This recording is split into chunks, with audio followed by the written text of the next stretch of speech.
Welcome to another episode of Conversation and Cocktails with your host, me, Lenny B. In this episode, we spoke to Rich O'Brien. Rich O'Brien sings for the band Dark Side NYC. The real Dark Side, not that fucking hipster band from fucking Brooklyn. Me and him sat down at the Moreau Pub in Brooklyn, had quite a few drinks, spoke about music, life, insurance, benefits, investments, and just so many other things. I've known Rich for a long time, so we had quite a few stories to spin, which some he denied. So let's roll that fucking footage. Richie, how's things going? Pretty good. I want to bring up the first time I actually met you. January 1991. Did you write that in the fucking diary? How you know the exact date? I know, dude, believe it or not, with all the fucking drugs, alcohol I've done, I'm pretty good with remembering stuff for some fucking reason. I don't know what it is. It's like, What was happening in January 91? Slayer, Nassau Coliseum. That's the first time I met you? Yeah. Shit. Yeah. John Zito, we were going to Nassau Coliseum. Testament was opening, actually. There was supposed to be I don't think I saw that. No, I think, no, we did see them, but they were on, like, real brief. I think we walked in as they were playing. But, and I just remember John Zito brought you around. That's what it was, because we were hanging out with John Zito prior to that, you know, and whatever. And I just remember, very quiet guy, kind of standing off in the corner. You know, just met a whole bunch of fucking dudes, so it's just like, you weren't going to be something like, hey, what's going on? Like, hey, how you doing? And I remember we get to the place, and you brought along a fucking ratchet handle. You brought along fake news. Yeah, fake news. You bring along a ratchet fucking handle, and I'm like, what's he doing with that? Fucking, the lights go down, Slayer comes on, you disappear up front, and you just see a fucking fury of your arm just, you know, you start dancing in the fucking seated area, you know. Things are going down. I don't think the seats lasted. No, I think the first few rows disappeared, or they got pushed back, or whatever it was. And I remember you just do it, you know, you're going off like you're in a club. Next thing you know, fucking security comes, because, you know, back in the day, you used to go pretty hard at it. Let's get real. And you threw a fucking chair at one of the security guys coming after you, and then disappeared into the other side of the crowd. I remember getting tossed. They didn't throw me all the way out, though. They tossed you out of the general... Out of the area. Yeah. And then I thought they were going to throw me all the way out. And then instead they just took me and said, okay, fuck off. And I was like, oh. So I went around the other side.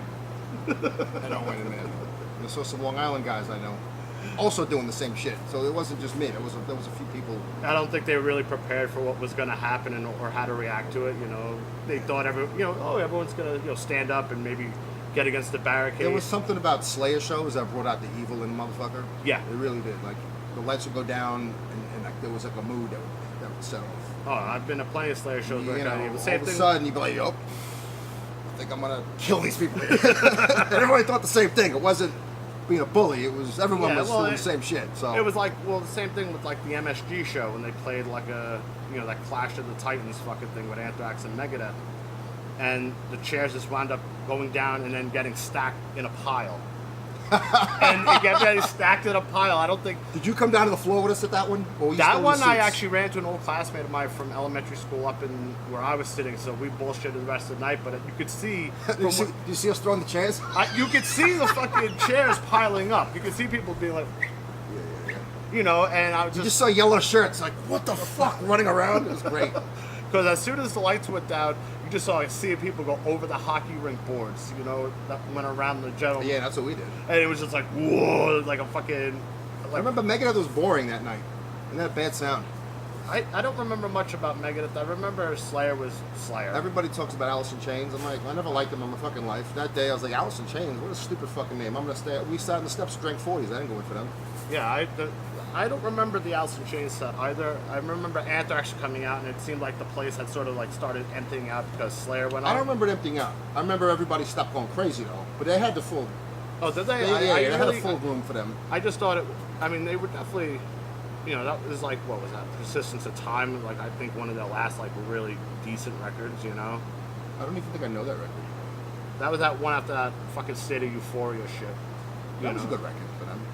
Yeah, it wasn't bad. No one talks about it, but it Well, I mean, they don't even really talk about it. They talk about how they phoned that one in because they were on tour at the time trying to write it and just getting rushed to do a fucking record. Some bands should phone it in. Yeah, they definitely should. What would you rather have? Sepultura phoning it in, or putting out Roots and everything after that? I mean, I don't even like their Chaos. What was that? I said Chaos UK. I didn't like their Chaos AD fucking Biohazard jockeying moment. I thought that was not the right move for them. They should have kept going to. Yeah, that was the Sepultura I want to see, not this. What the fuck is this? Well, whole record.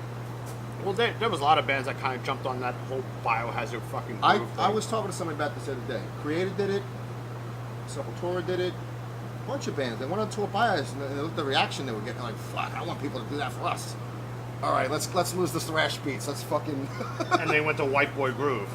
Yeah. You know, that's really kind of what it was. When you were growing up, what was the type of music you had around the house? Like, what was your first earliest musical memory growing up? Sesame Street. I love trash 7-inch. That wasn't a 7-inch. It just made me fun. No, that was the one. I had the Sesame Street record. Really? I had Ernie and Bert, like two rappers. Yeah. Jesus Christ. There wasn't rap back then. But yeah, I know what you making mean. a joke about that, but yeah, it had Oscar the Grouch sang a song, and Grover was like singing some shit. That's that list of shit. Father had an 8-track player. They had Born to Run, and I went and I broke a rocking horse listening to that fucking record. That was my first like real record. Born to Run, Bruce Springsteen. My 3 favorite songs on the record were my 3 favorite songs when I was 2 or 3, whatever I was when I got that record. So That's a good record, though. 10th Avenue, Freeze Out, Yeah. Born to Run, obviously. Born to Run, and Thunder Road. Those are the 3 greatest songs for me on that record. Later on, I was like, oh, you know, the Jungle song's pretty. Like, there's other songs in there. Yeah, of course. But those are those 3 that you like. You could still go back to those 3 and go, oh my god, I see why. I'm back on the rocking horse. Breaking the fucking springs on a rocking horse. Like, I didn't have moshing, but I had rocking horse. And the rocking horse will start here and be on the other side of the room, and I have to drag it back over. Oh my god. Picture giving me like the Sex Pistols, and you know, Yeah. Well, none of that was even out yet. But No, but picture hearing that, you'd lose your fucking mind. Well, you know, you were definitely one of those persons that definitely, you know, has made no bones about listening to metal first before hardcore or punk. Because there's always we find Everybody was so embarrassed. Ooh, metal. I've been into fucking hardcore since day one. It's like, where did you find out about hardcore at fucking like 10 years old back in the mid-80s? You know, some people did. some people did. It were rare though. Look, I didn't have an older brother take me around. I didn't have any cousins that showed me records. I just had to find shit Yeah. through luck. I saw a kid walking around the neighborhood with a jean jacket, and that looks cool. So I'd go to Zigzag Records and like, let me buy this, and I would go through my old man's change jar, like, running with a bunch of quarters. Like, what did you rob a parking meter? Fuck out, selling a record, you know. Back when records used to be like fucking like $5-6 for vinyl. $6.99 Yeah. plus tax, $7.59. Yeah. I still remember the number because I bought records every week. I bought silly records, but most of the records were good. What was some of the first records you remember buying when you owed money? Columbia House, 11 records for anything. And never paid the fucking... No, I paid. I mean, I looked at oh, it's not a good deal. Then they overcharge you for the, you know what? You look at it, you get 11 records, boom, immediate gratification. Yeah. And then you have to buy like 6 more for like $12 or something. It wasn't that bad. Oh, so you legitimately paid Columbia House back. My mother did. I was like 9 years old. The records I chose were pretty good for a 9-year-old who doesn't know much about music. I'll give myself that. What were some of the records? I needed to get Back in Black. This kid around the corner had that record. Yeah. The older sister had it, and I was like, that's the first record where I lost my mind. Parents, I'm like, what the fuck is this? So Back in Black. And then they had another AC/DC record, Dirty Deeds. Yeah. Funny aside is I took the record home and I put that one on. And I was like, the fuck is this? Because it was a different singer. Yeah. I don't like this. What the hell? What's he singing? He sounds different. You did I want to return the record. So I thought, I want to return this record. She takes one look at it. It's like, the lyrics on that record. For a little boy, you know. Yeah. Love at first feel and big balls. Oh, fuck. Later on, obviously, that's hilarious. That Yeah. I like Bryan better than Bond. I got really? Who the fuck says that? But, you know, became a Bond guy later. Yeah, well, I think a lot of people, you know, when you were younger, we didn't have the internet to find out information. You kind of had to get information from other people. You know, it wasn't Clearly. like literally you had to suss out information. You know, it wasn't just like, oh, blah, blah, blah. And you'd hear from word of mouth with some bullshit story someone would tell you. Columbia House is also not Amazon. Like they had 200 titles, and that was, you know, you had to pay for it. So Yeah. like, The best of Chicago. You know what? I got to like 8, and I was like, what else am I gonna get? I ended up getting a Styx record, which wasn't bad. It was on the radio. Yeah. Was that too much time on my? I got that record. Whatever. They weren't all great. I got London Calling. And I thought it was gonna have. Rock Casbah? That might not have been one of my first ones up. I think that came out a little later. Rock the Casbah. I think that was like 83 or so. This is definitely 82 Oh, or 81 when I did the Columbia House there. I got Van Halen. Okay, it had to be 82 because Van Halen Diver Down. It was 82. All right. So it had to be 82. And that was the new record. That's one of the ones I got. Led Zeppelin 4. I mean, that's My pretty old man impressive. had the Doors and shit like that. So I already had the Beatles, the entire thing, Yeah, the yeah. Stones, the Doors. I had all that. But then I wanted to go into my shit, and that was like the metal stuff. A little punk mixed in there. Yeah. I mean, when did it become you going to shows and you really diving into the whole hardcore aspect of it? Hardcore came a little later for me because I started going to Lemoore, and I would see a hardcore band open Yeah. for metal bands. But I didn't go to hardcore shows. Yeah. I don't even know when the first hardcore show was. I mean, I ended up at the couple. So in other But words, it was it like probably maybe the Cro-Mags playing with metal bands. I saw the Cro-Mags. In like 88, I saw Leeway open for Nuclear Assault. But I had already been going to shows for like 2 years at that point. So the Necros played Lemoore's. really. Saw, trying to think, Murphy's Law.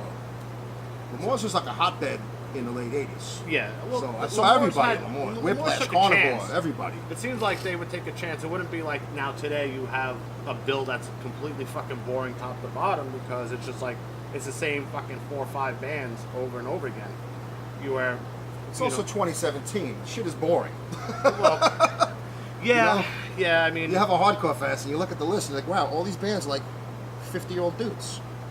yeah, And then bands I never heard of. I guess they're good, but to them, the young yeah. kids.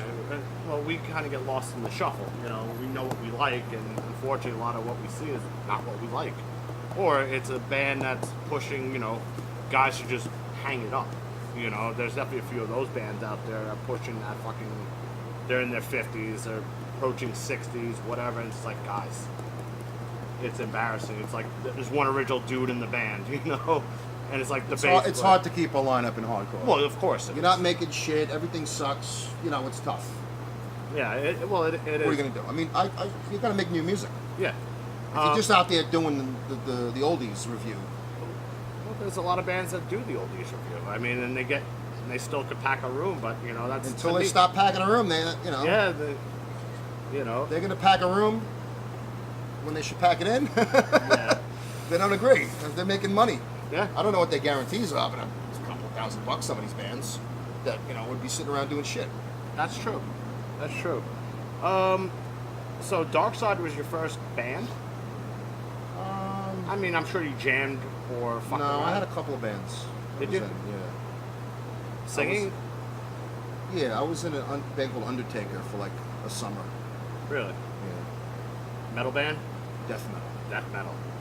Really? Yeah, so we had Saab on guitar, Oh, Johnny Rosado on drums. I think he was playing in Demise at the time, or maybe this is before he played in Demise. Way before he was in the Craze. All right. He's a punk rock kid, but he was playing Yeah. death metal drums. It's hilarious. It's like a Sunset Park thing. Mike Scandata was playing bass. And we were trying to get a couple of songs together, and I think we had a couple of jams. And I ended up having one really good tape from Fastlane, where we jammed for like an hour and a half, and I didn't know what I was doing at all. Not that I knew what I was doing at Dark Side, but I really didn't know what I was doing then. So I would just get the mic, just be like, and after about a half hour, I was just like, oh, fuck. Like, I didn't have any voice control. I didn't know what the hell I was doing. But it sounded great for like 20 minutes. And Yeah, it was just like, Kermit the Frog voice. And we gave the tape to this guitarist to try out, this kid Tom. I don't think he ended up joining the band, or I don't forget. I know he came to jam a couple times, maybe the whole thing fizzled out, but he got the tape. And that was the tape. So people to this day, like, oh, you have the Undertaker? I don't. We had one tape. Remember back then, you didn't make copies of shit. No. I didn't have another tape. You know, we didn't have a double cassette player, or I didn't have a blank. So you would give like rehearsal tapes. Like, oh, fuck, this is stupid. Should have made a copy before I gave it to this kid, but I didn't.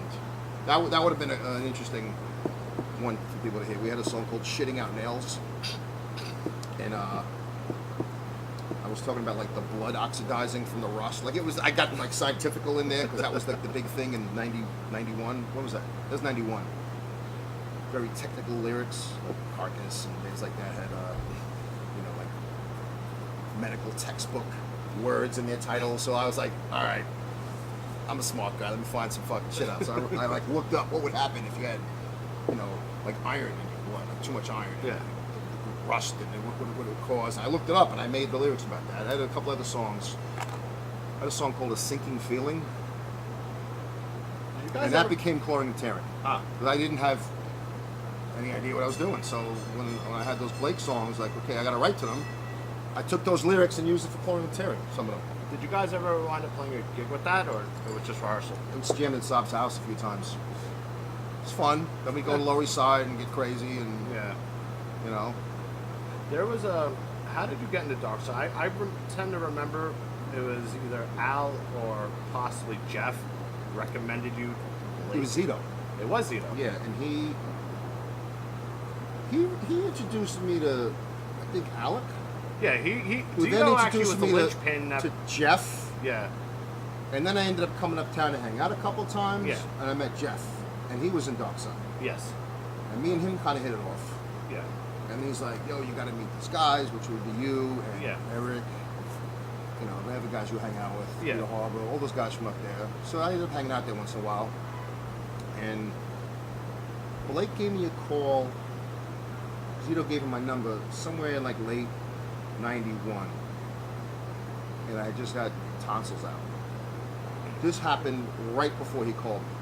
So when you ever have your tonsils taken out? No, actually. Okay, so you can't talk or eat for like 2 or 3 weeks or 4 weeks, something like that. So I lost like 20 pounds in 2 weeks. Couldn't eat. Jello. Yeah. I would take vitamins and break them up in jello because it slides down the throat. Yeah. Ice cream, soup, things like, nope, because you have to swallow that shit. It hurts. So for 2 weeks, I could only eat jello. So he calls me around this time, got singing, and I couldn't even talk at this point. So I was like, I don't know, maybe my singing career is over before it even started, really, So I had to decline it. And then a few months later, I guess he tried again, and I was like, all right, I think I'm better now. That was like 92. So like maybe 3 or 4 months had passed. And I was testing it out, like I go, oh, it's still not there. Yeah, because I remember The neighbor next door must have been like, what the fuck is wrong with this kid? Like, you'd hear me sometimes just like, in the basement, like, because I think Jeff wound up playing bass while Barry was still singing when it was that fucking lineup at Dark Side. I missed that show. They That did was a at show at Continental. I didn't go to that one. Yeah, I went. I thought it was the week later, and I didn't go to the show, and I should have went, but I didn't go. And you don't know shit was happening when it happens back then. Yeah. Well, If yeah. it wasn't in the Village Voice, it you didn't necessarily exist. see Yeah. it. Unless someone actually told you to show up there, you just didn't know, or you're like, you know what you missed yesterday? Like, no, what did I miss? And you're like, oh, fuck, really? But yeah, I mean, when you joined the band, was Joe Branson 40 already in that band, or like, who was playing drums? No, we put we had a really bad drummer show up at an audition the day I first played with Blake. Yeah. And this guy was tough. He couldn't keep a beat. So I'm trying to like show my chops, and the guy in the background's going, Oh, skipping. yeah, and I'm like, so it wasn't a great rendition, but the following week we tried out Joe. Yeah. And he's Joe, so Yeah. he's like, ting, ting, ting, ting. Yeah. And I was like ripping it up for that one, so that was better. Jeff was like, oh. Yeah. Jeff would have those spasmataz moves he would fucking do, Yeah. jogging in place, rolling around the floor. Yeah. Blake hated that. He's like, I'm not in the joke band. Uh, I don't want to be in a joke band. Well, you got Jeff. Yeah. I mean, and unfortunately, that's kind of what did him in with us too. When he was playing Without a Cause, it was just like, dude, he was, first off, he was way older than all of us, and he was just like, we would have to shut his mic off or take his mic away. I would pull the cord out of his Yeah. mic. Because we did a show, okay, we're going to do 2 or 3 songs, and then we're going to set the mood, right? Yeah. We're not going to talk. And then I'm going to say something. And then Yeah. I was just trying things out. Other times I would just insult people. And Yeah. You would. impersonate bands that were popular at the time. Like I would do a lot of things. But this Classic one stuff, show, though, yeah. we talked about it. We got the set list. We're working. It was the first show we did at Savings. You were in the pictures on stage, so you were there at that show. That was the first matinee back.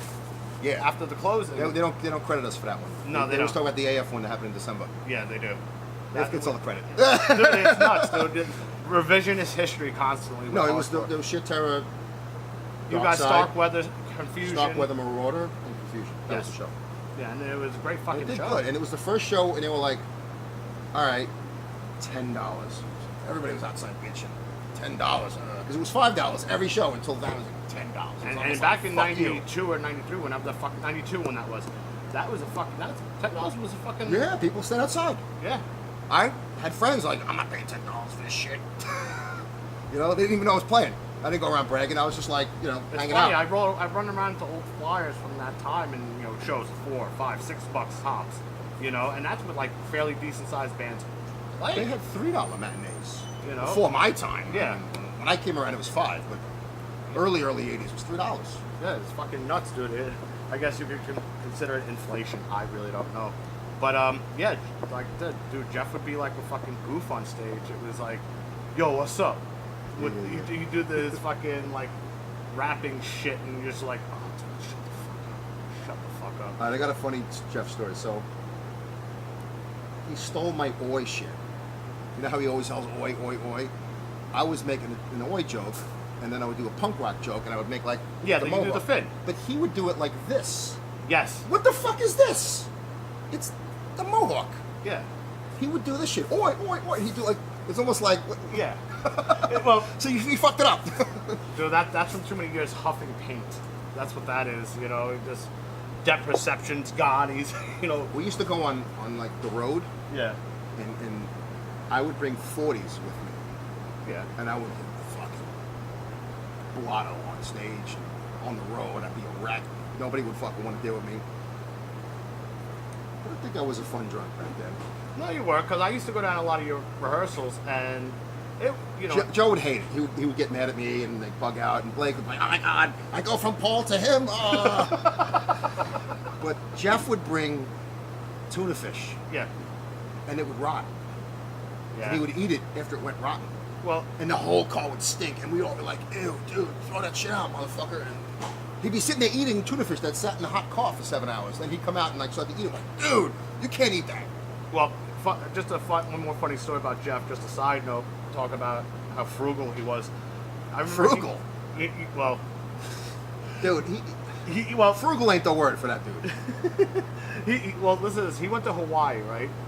And he went to Hawaii for a week. He put tuna fish in his luggage. Yeah, he packed an entire fucking week's So he worth. didn't have to buy food. Yeah. And I was like, dude, when you go on vacation, you know how it is. He's like, fucking, I'm on vacation. Here's the plastic, whatever. I don't. What do you think the airport people thought of him? What the fuck are you doing? You got a cat in your luggage? Well, this is when security was a lot fucking different. He also apparently smuggled weed in his luggage as well. Because he's like, dude, I can't do without it. I'm like, relax. Can't get weed in Hawaii? Apparently, I guess he thought he couldn't. So he wound up smuggling it on himself somewhere. And, it's like, dude, I smuggled weed to Hawaii. I'm like, you're an asshole. It's like, dude, that's a federal charge. You get caught. You know what's real funny? Everybody thinks Hawaii is like this resort destination and No, it's beautiful. not. I've watched Dog the Bounty Hunter. Hawaii got some hoods, man. Oh yeah, man. Hawaii's no joke in a way. Hawaii got some real hoods. They go into some fucked up places trying to look for people. It's like, okay, you're on the run, and a camera crew shows up on your fire escape. Something's up, right? How is this going down like that? I remember I actually wound up playing with you guys once or twice. 2 times I remember.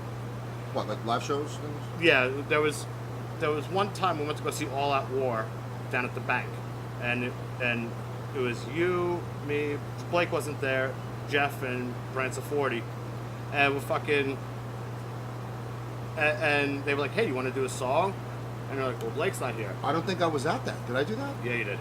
And it was the Old English was in the mix. yeah, then. no, definitely. And the funny thing was, like, we did clawing and tearing, and I don't think. I don't even remember playing the bang. So No. It was funny though because this is when All Out War, when they would, they'd bring all their friends down. So basically meant there was gonna be a fight somewhere, with each other, with the other people. All Out War has a difficult Yeah. situation for themselves, man. And they play a show, the crowd loses their shit, half the room disappears because they're scared of getting beat up. Yeah. But they inspire that. In their They audience. definitely did. It was funny because we were playing, and all of a sudden, next time I know, I see chairs getting flipped, and fucking just like I don't think we finished the entire song. I think we got to almost the end, and you just started hearing shit breaking left and right. And you're like, It's coming back to me now. Yeah, I kind of remember something like that. Yeah, With the lights on, I was like, "Fuck is this?" Like, Yeah, I remember that now. so they're like, "Hey guys, want to do a song?" I'm like, all right, sure, whatever, So you just played it with us, and that. Yeah, because I knew the stuff, and then There's another funny story, and this goes to your I don't remember stories because when Crazy Country Club closed, I don't remember that place. Well, you're gonna remember you're gonna remember this story. I'm gonna tell it. I'm gonna deny it. Yeah, you could deny it. All right, you could deny it, but I'm gonna see. Did I punch a couple of lights? Well, you did a little more than that. Oh, So shit. I better order another drink. yeah, there was a. First off, Crazy Country, if anyone who's watching it doesn't know, is a fucking little hole-in-the-wall bar place that did comedy on. It was a Bensonhurst institution. It was Yeah. a really, really long time. Yeah. And everyone of a certain age in Brooklyn has a memory of that place. Yes. It was a comedy Yeah, place. that's how it started. There's actually a documentary on YouTube about it. Is it? So toward the end of its life, they started letting a bunch of knuckleheads come in there and have shows, Yeah. I which remember. probably they regret. Yeah. Probably aren't happy about It, letting pro- those it people probably out. definitely sped up their fucking demise, but I remember the last show there, they had like 50 bands playing. Everyone was supposed to do a couple songs and get off. And I remember getting there early and waiting for hours to play, and then Blake left. Blake left. He was like, Yeah, you play with us. yeah, he was like, I ain't playing this shit, and I used to come down. It's getting late. Yeah, It was like 2 a.m. probably. yeah, it probably was. And I used to go down to your rehearsals. I knew most of your songs and the sheer terror stuff. So I was like, okay. So I think we got to a song and a half. Where, And the owner was like, well, Fuck you. we do the first song. You're going off. You're fucking doing your thing. Next thing you know, you start spotting all the stuff that they used to hang from the fucking stage, all the signs and everything He was else. like grabbing things and hitting them. Well, the microphone didn't last very long. Let's just say that much. You were just like, pa, pa, fucking smashing shit. You're going from like right to left, left to right. You're making sure you hit everything. I with was the- an asshole. Yeah, well, it happens. And I just remember I turn around, look at Joe, and he's like, let's keep playing. Okay. And we get into the next song, which I don't remember what it was. And the owner comes up trying to stop you. Tried to stop you. And you just turned around, and I just remember you either grabbed him in a headlock. I didn't hit him. Yeah, you did, actually. No, I didn't. Yeah, you did. you just was like, and I was like, and at that point, I think Joe just stopped, and I was like, what, we're gonna stop? I definitely didn't hit him. I hit somebody maybe. It wasn't the owner. The owner was an old guy. I didn't hit the old guy. Well, you hit somebody. It might have not been the owner, but it was an older guy. It wasn't somebody our age. Let's just put it that way. Someone tried to stop you, and well, they didn't get very far. I mean, but that's kind of how it was back then, because you were a guy who didn't really. I hate to say, you didn't. Maybe alcohol was a factor, but you didn't take shit. I mean, the pit. Took life- alcohol. Yeah, well. All right, so with Dark Side, you guys never officially put out a record just till recently. You guys did release all the demo stuff and some other stuff, live stuff or whatever it I was. think the second demo. I think that was on Second a 7 demo inch. was Ambitions. Yeah, and I think wasn't that Rebel on Some of 7 Suffer inch? was on a 7-inch. Yeah, I think I'm I had a gonna white rectif- vinyl of it. I think was it a white vinyl? White vinyl, 1, 2, 3, 4. At some point, I'm gonna rectify that and put out like a discography of the old stuff. I mean, the old stuff is, it is what it is. It's fucking, it's classic Dark Side stuff. It's stuff that, you guys still play. But when I heard the new stuff, there's still tinges of the old in there, but you guys definitely took a different approach. I don't want to say you took a different approach, but you expanded you know. Expanded is probably a good word. Yeah, 'Cause expanded. I didn't get rid of nothing. I just No, you just instead went, of writing the same 10 songs 10 more times, I kept those 10 songs. And I wrote, okay, you know what we're missing? We're missing some fast shit. yeah. So we wrote a little. And then like, all right, let's get a couple of like boy kind of jams there. Because I get bored on stage going, you know, you gotta do something else sometimes, you know. Yeah. So we got some blasty songs in there. We got power tools recording in there, pianos and violins and all kinds of shit you don't expect. Yeah, well, that's. But it's so buried in there that it's like you only hear that if you're listening for it. It's not like, oh, Well, it's the they're ear being candy. weird now. Well, that's ear candy. I like stuff like that. When you think you hear something, and then like, is that happening in the background, or you know, or what they call psychoacoustics, where one sound meshes with another and creates another sound. You know, and that's a lot of times it's just that ear Yeah, candy we definitely people put bury. we definitely put time in the record. No, how long did it take you to record the new thing? What the new thing? Excuse me. What's the name of this? I know the name What, of the it. album? Yeah, I don't want to fuck it up. Optimism is Self-Deception, volumes 1 and 2.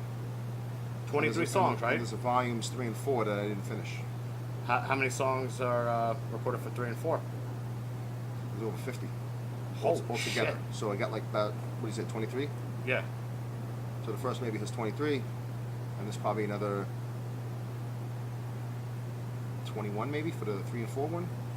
And then there's a bunch of acoustic blues songs that Matt played acoustic guitar on. It was. And there's a couple of electric blues, and there's a couple of like porch blues. Well, it's funny. And I'm gonna scream and yell over that on some Jim Morrison Yeah. type of fucking drunken rambling type shit. It's gonna be interesting. Separate. I'm back at being EP though. Oh, you're just gonna. I'll take those out off the record and put them on like its own thing, just to be fun. I remember like when a while ago we were bullshitting online, and you were like, "Oh, I really enjoyed that blues band thing you did," and then we just Yeah, that was cool. we just started talking about it. It's like, "Oh, I got a stack of fucking blues records and blah blah blah." I mean, Yeah. do you think that there's certain people who try to pigeonhole themselves, like where they go, "Oh, I'll never listen to that. I only listen to hardcore music. Or I only listen." I don't listen to certain things because I pigeonhole things that suck Yeah. out of my Oh, life. yes. Like I'm not into new wave, so when I hear something like I don't know, Depeche Mode or something, get that shit out of here. You know, I hate that stuff. Not a fan of the Morrissey. No, certain things I hate, and I hate modern R&B. Horrible. You know, certain things I just fucking don't fuck with. What about the new realm of rappers with auto No tune? good. No good. I have a kid at work right now. My last who rap was loves that probably 2002. Busta Rhymes put out a really good record. shit. Yeah. I don't even know what I bought after that. Maybe an Outkast record. When was that? Like Hey Ya and all that shit. What was that record? That's like the Stankonia? mid 2000s, I want to say. Maybe a little earlier. That's like one of the last things I got into.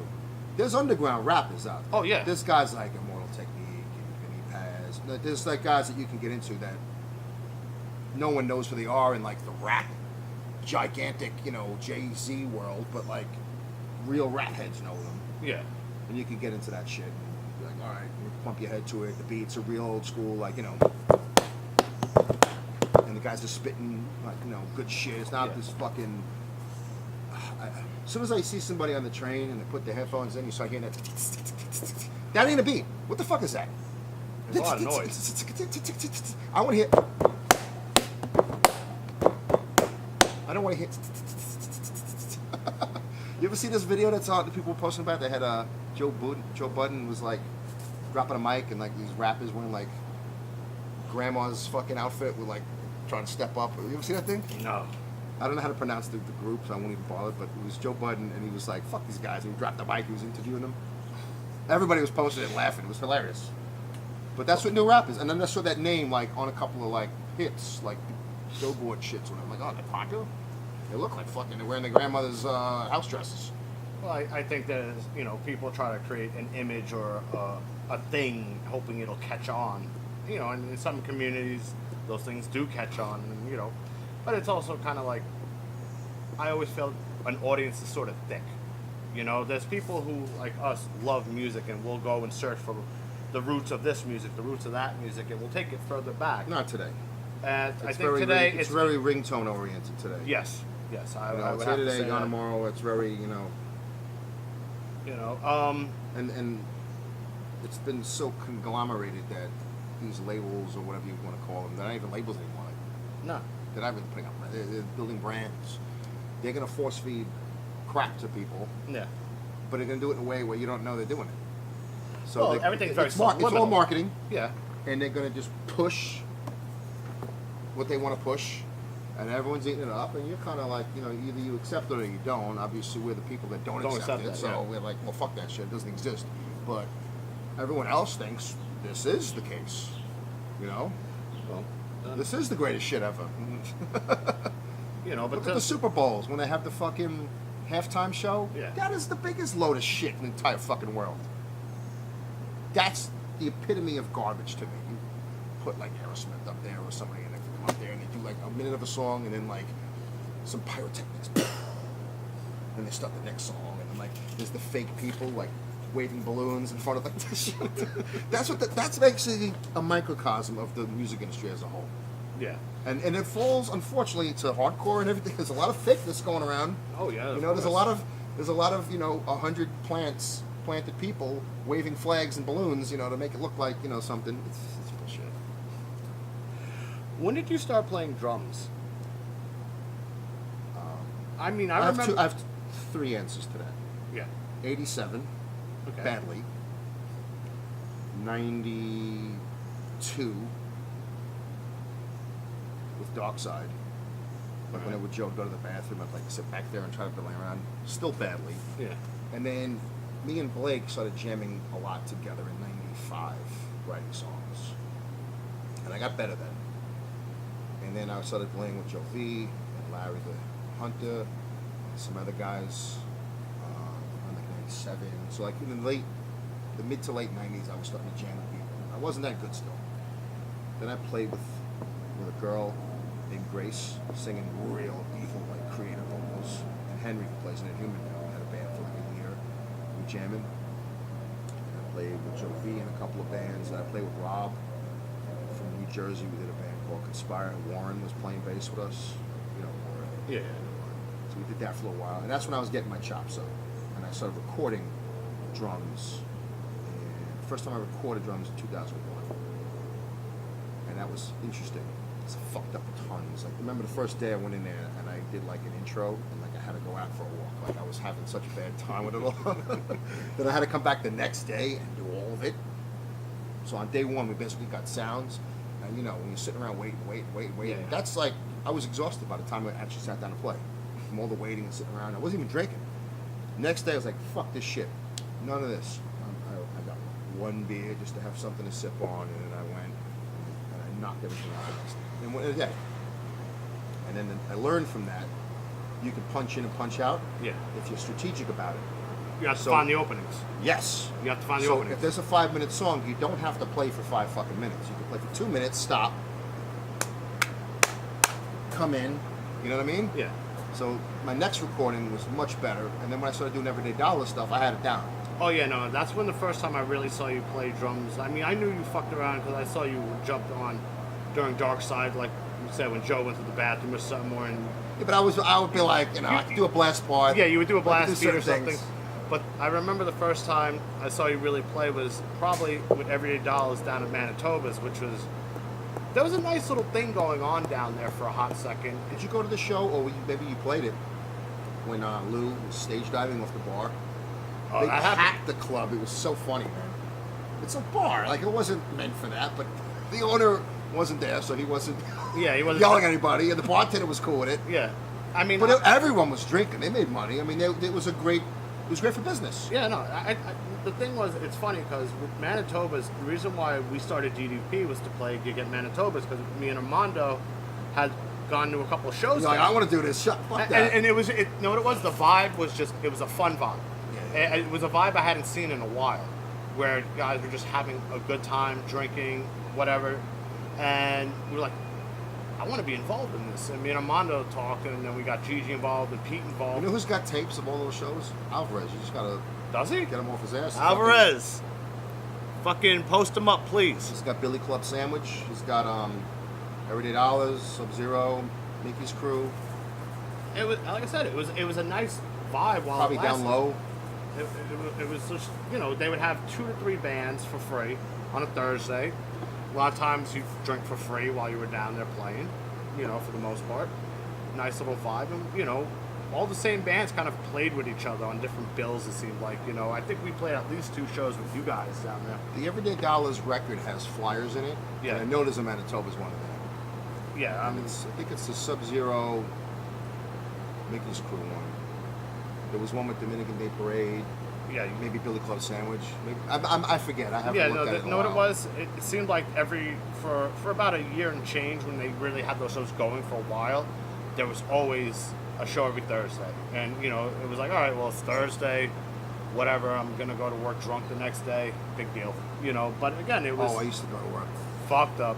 I had to be put into a cab several times, you know, with my gear just being like, taxi, you know, and fucking somebody would fucking have to throw the gear in the car for me, and then I'd get home and like, how am I We gonna- had a studio at the music building on 40th Street or wherever that was, on 8th Avenue. Uh, So we would always like yeah. bring the equipment to. It wasn't like you had to drag it home. Yeah, no, well, I still lived in I love Manhattan at having a the time. room, man. Fuck that. Oh no, I miss having monthlies, but at this point, you know, I'm playing so sporadically, it doesn't pay to have a fucking monthly. You know, Yeah, but you got to set up. yeah, I mean, You got a basement you can just pop in. oh no, I do have a basement I can pop into from time to time, and I do. But yeah, I mean that band with Everyday Dollars was actually a lot of fun. I just remember it just being very like well driven, you know, fucking It's one of those bands where you had 4 or 5 guys that were all like with it. yeah, and it You know, worked. there wasn't any for a dead while. weight. Yeah, And if there was, you know, it was maybe just for the night. Like Rob would get whacked sometimes, man. And then I would get also whacked. Sean was not getting whacked at all, so he had to like deal with 2 motherfuckers doing the shit. And then Smokey was smoking all the time, and Taki was getting, dude. yeah, Poor Shorty, he had 4 guys getting whacked yeah. around him, and he had to like be the guy to deal with that shit. And I was like, I'll jam with you, but I ain't dealing with all that shit. So Sean was like, all right, then I'll Yeah, do well, I it. remember Sean actually recorded our first DDP's first demo. We did it in the music building. Sean O'Brien. Yes. I'm thinking of Sean Money. Oh, Sean Money was the sober one. Yeah. Was it Sean Money or was it Sean O'Brien? Sean O'Brien recorded for you. Who? Sean O'Brien recorded for you. Guy playing Killing Time? Yeah, it was Sean O'Brien. And Yeah, I he was remember, our first bass player. I remember we did it in Gigi's room at the music building. You know, all you guys came down and sang backups, fucking. Yeah, you were above us. I think we were right below you. I think so. We had a room down there in like 07 and 08, and you were upstairs. I Yeah. think right above us, or maybe one over. You guys were in the building. I do Yeah, remember yeah. that, and you know, it was a fun time during that whole fucking time. I mean, we actually learned from Sean O'Brien that, you know, we could actually, you know, do it ourselves. You know, because Pete had a 16-track machine, digital, so we went out recording our full length the same way, just Mm-hmm. like picked up what he was laying down. Like, okay, we could do this. We have access to a lot of different shit. Yeah, Let's yeah. do it. You know, and that's one thing I always kind of liked about the hardcore aspect, because you could do it yourself. It used to be you had to be signed to a label, Yeah. and they had to put you up, and they had to put money out on you, and Not anymore. only certain people could have an album. Now Yeah. it's open for everyone. Yeah. Which is good and bad, but I feel like as somebody who's a writer, who's a creator, I prefer it because I can go into Pro Tools and I can fuck things around and do what I want. Even though Yeah. I'm not great at an instrument, I can make it happen. I can get someone to play for me, or I can play something, and then I can say, man, it's almost perfect, but let me chop this second out. Oh, now it is perfect. You know? Play it again, Sam. Yeah. You know, like listening to, like, you ever see the La Bamba movie? Yeah. Take 64, and like that's the one that's the record that we hear today, and Yeah. he was so tired. But those first ones, he was killing it. I want to hear that one. That's like the punk rock La Bamba. Yes. All right. So he made a little fucking flub. Who gives a shit? But they made him do it over, Over and and over. over. It was Well, almost yeah. like he's a slave. He has to keep playing it over. Well, and that's fuck. also before really you could really track. You know, everything had to be done live for the most part. Right. And one guy fucks up, you have to do it again. Yeah. Fuck that. You know, and it's in some classic records, you can, you know, they'll tell you where mistakes are, and you go, oh shit, that's a mistake. Listen to the Beatles and Pink Floyd. They had to take razor blades. Oh, yeah. And do the tape. Fuck that. No way. I don't want to go back to that day. You know, I mean, times have definitely changed with the Pro Tools thing, and then, like I said, there's enough of us around that are knowledgeable. Like, you have Melnick. Melnick knows how to fucking get around a fucking recording board. And I think he just recorded the new download thing this last weekend that just passed. They all did it in his basement, and He's been trying to get me down there, but I'm gonna do it one day. Yeah, I mean, between him and Andy, we're upstate. Who? Glenn. Oh yeah, Glenn does. So I know a couple of guys that have capabilities. Yes. Because once Dean went to New Hampshire. Who the fuck's going up there? Yeah, it's a little far, especially the way I record. I do like bits and pieces. Nah, I'm not gonna go up there for a week and live in a barn and record for every day and go to sleep. I go there for a night. I go to work, do my kids.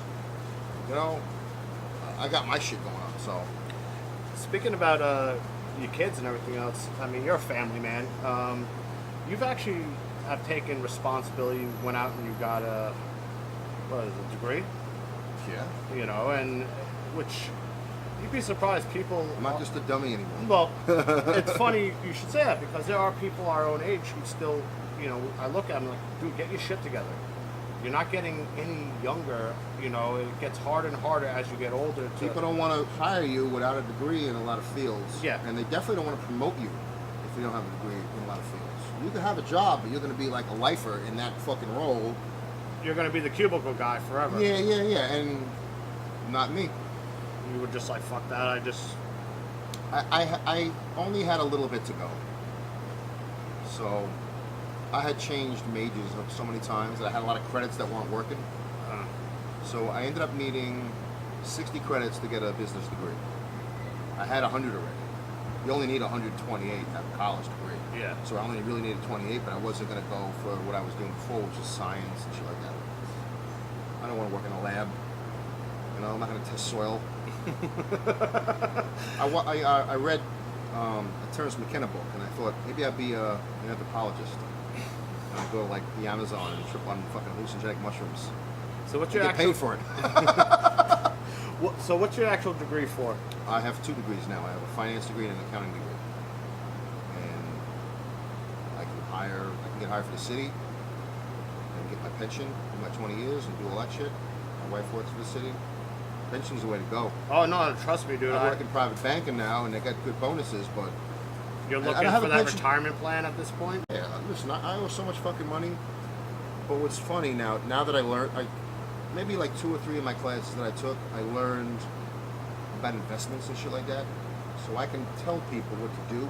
I was talking to a friend yesterday. I'm not going to blow nobody's names up, but actually I have a couple of friends.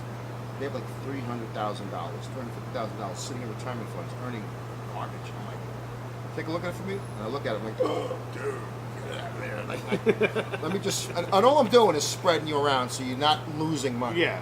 So I'm offering free financial advice to any of my friends right here on the show.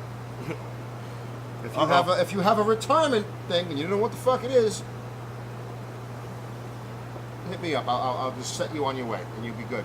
In a year from now, you'll be like, wow, dude, I can't believe I didn't do that when I was 30.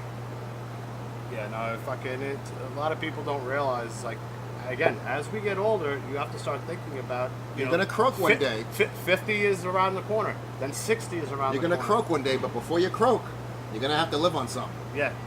So, and my 2 older kids, I just opened up IRAs for them and Roth IRAs.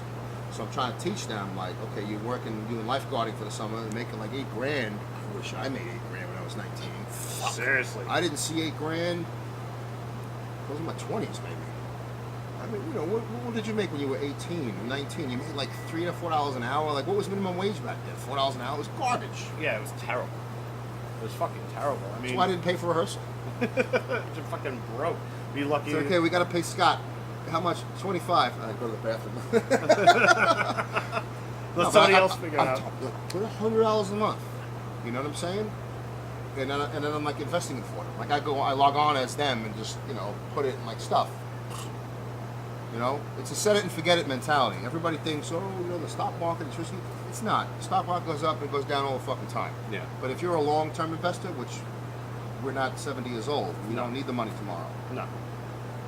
how old are you? And how old are you when you retire? If it's more than 10 years, you're a long-term investor. So I- throw it in the fucking market and don't worry about it. 9/11, credit crunch, recession, that don't matter. Just keep, it'll work. What do your kids know what you do for music?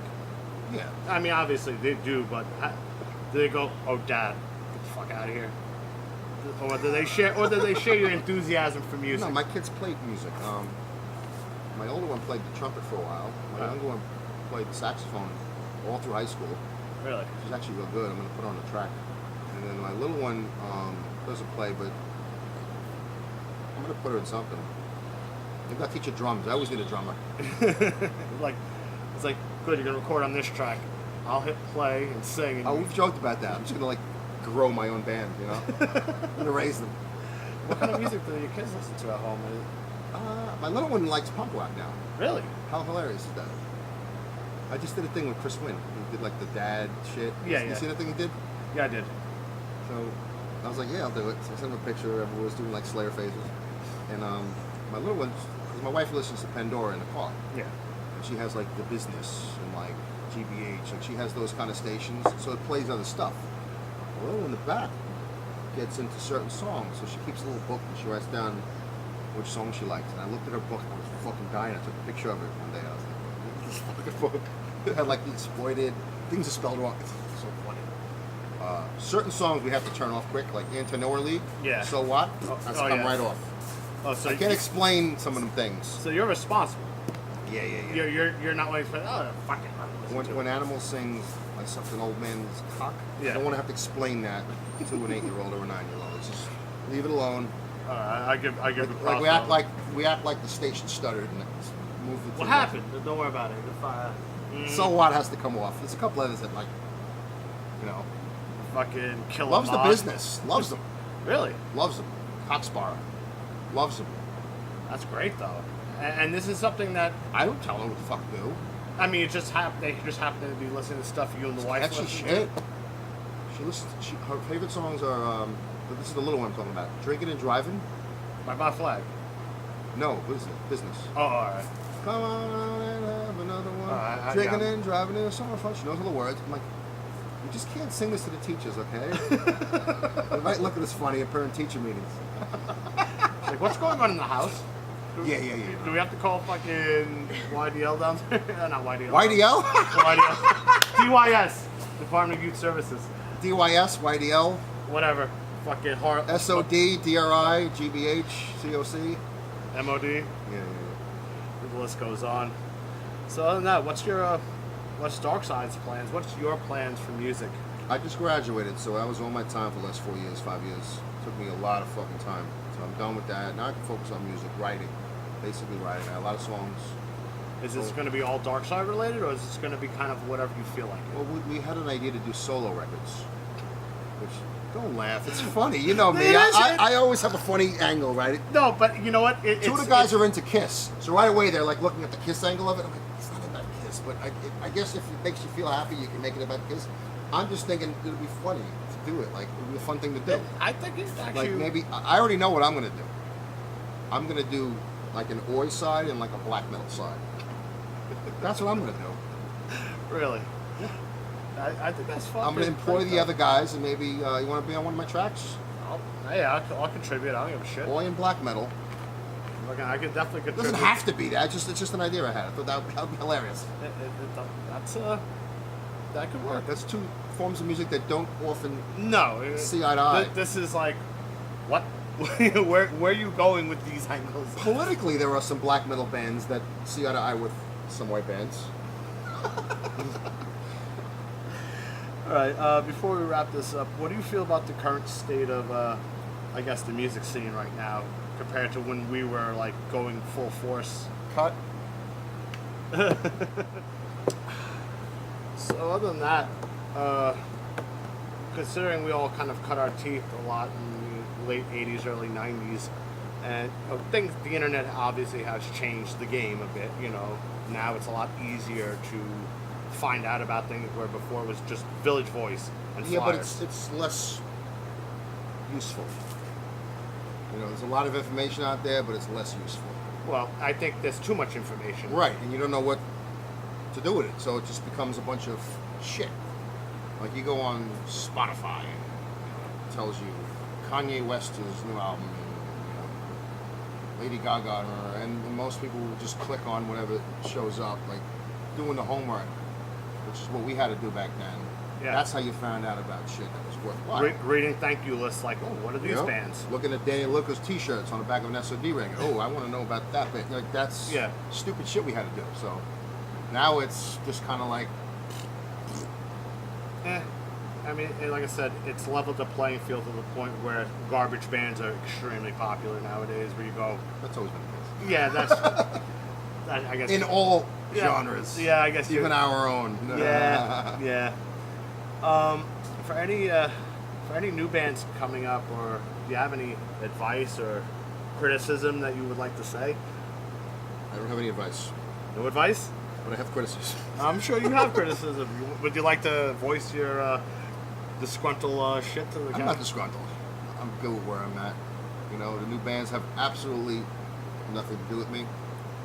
Not into anything right now? Is there anything new that you've heard that first so. years? I don't think so. Really? I'm still finding out old shit. I mean, there's I could go on iTunes Music. I have an account right now. I'm still a student, so I pay $5 a month, and I could type in a band and all their albums come up. And I go, I didn't even notice. We still have a century of music behind us that there's still so much. Yeah, but I bought what I bought. I'm not buying it. No, you can find anything without paying for it. You know, YouTube has become sort of useful for that. You know, you get those rare fucking things that pop up on YouTube. A lot of blues things. I just check shit out. It doesn't. I don't need to pay $10 to do that. Oh no. Definitely not. But fucking new bands, I don't know. Couldn't even name one right now. Really? Like I've been to some Black and Blue Balls, and they put a bunch of their bands on, and they're good. You know, the bands aren't bad. But you're just not really like, No, they're good at what they do. Yeah. I watched them as a audience member. I was impressed by the performances. They don't put garbage bands on. No, I mean, you have to be a certain level to play those shows. Yeah. Well, it's bands on their way up that they you have to have some sort of caliber of like fucking performance and songs to fucking play these things. They just don't throw anyone up on there. Although I've played it a couple of times. Yeah, so have I. I've bands on their way out. Exactly. Any closing words? This has been a pleasure, man. No, this is fun times. Even that off-camera story about throwing a bottle through a window. That was fun. No, all kinds of shit. No, we have a lot of memories in common, and yeah, I've known you about 25 years. So it's more than that at this point. 1991. So that is 27, something like that. I have a finance degree, but I'm not going to do quick math. No, my math is... Dude, I bang iron for a living. You think I know about fucking math? You know? When we shut this off, we're going to talk about your retirement. Yeah, no, we definitely are. I'm going to hook you up with that. Anybody has needs any financial advice, find Rich O'Brien, Esquire. That's for lawyers. Yeah, well, that's going to be your next degree. Watch. No more. No bullshit. Bullshit. I got 2 kids in college. Fuck student loans. All right. I'm done. I'm out the game. I'm out the game. Rich, pleasure, man.